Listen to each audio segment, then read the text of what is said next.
ગવર્મેન્ટના criteria 100 ગ્રામે એ લોકો 3 ગ્રામથી વધુ આવે છે. કીધો જે છે એ પ્રમાણનો માલ છે. બરાબર છે. અમને ત્યાં લેતા હશે તો અમને કાંઈ વાંધો હજી નથી. લઈ લો, અમારી છૂટ છે, કાંઈ કરવો નથી.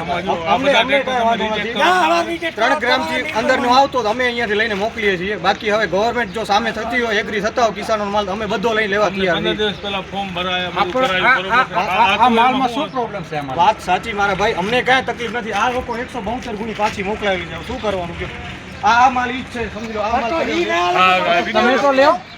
અહીંયા આ માલ એ લોકો રિજેક્ટ કરેલો માલ છે. આ માલ પાછો મોકલતા હોય તો અમે હવે બીજો કયો માલ એને મોકલીએ?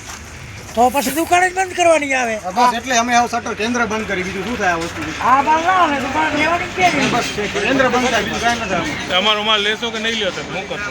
જો ત્યાં સામે હાલતું હશે તો અમે લેવા તૈયાર છીએ. સામે જે સાહેબો છે સોલંકી સાહેબથી અમે વાત કરાવી. હવે અહીંયાથી તમે ખેડૂતો ત્યાં વાત પહોંચાડો. અમે તો પોગાડી દીધી અમારી રીતે જેટલી બસ ઈ ઓકે આપશે તો અમે અહીંયાથી મોકલી દઈશું.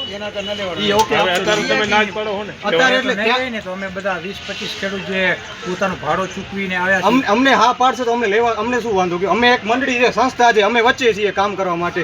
જે ખેડૂતોનો માલ ડાયરેક્ટ ત્યાં જતો એ ગોડાઉનને ના પાડતા હશે તો અમારથી તો કાંઈ નહીં થશે. તમારા અધિકારી વાત કરો ને કે આમ અધિકારી અમે અમે એમને સાંજે ફોન કર્યો ત્યારે તમારે એમ કેવું જોઈએ કે સેમ્પલ લઈ આવ્યો, ટ્રેક્ટર ન લઈ આવ્યો. અમે આજ 2-3 ભાડો દઈને ટ્રેક્ટર લઈ આવે એનું શું? વાત સાચી છે. અમને શું વાંધો કે ખેડૂતોને તમને ફોન કર્યો હતો સાંજે, તમને ફોન કરીને અમે આવ્યા છીએ, એમને નથી આની આવ્યા. પહેલા 3 ગાડીઓ એ લોકોએ ટ્રેક્ટર લઈને આવ્યા છીએ તો ખાલી તમે કરી કેવો દીધી. સેમ્પલ લઈ આવ્યો તો અમે સેમ્પલ લઈ આવ્યો. સેમ્પલ તમે સેમ્પલનું બોલો છો ને તો અમે સેમ્પલ લઈ અમે આવ્યા. એક એક ગુણીમાં ઉપર ઉભા રહ્યા, એ લોકો એક એક ગુણી ચેક કરીને બતાવે. કેટલા ખર્ચા કરી 15 વાત દિવસ સાચી. ટ્રેક્ટર ભરીને પડ્યું છે. અમે સમજી રહ્યા, અમે પોતે અમારો ખેડૂત છીએ, માલમાં કઈ વાંધો નથી, તમે જોઈ લો. જોઈ લે એટલે આ સમજી લો. આમાં ધૂળ હોય કે કચરો હોય કે ધૂળ હોય કે માટી હોય, તમે વાંધો ઉઠાવો તો એ લોકો આવે. મારી વાત સાંભળો. તમને કહીને અમે અમારા જેવા એને તમે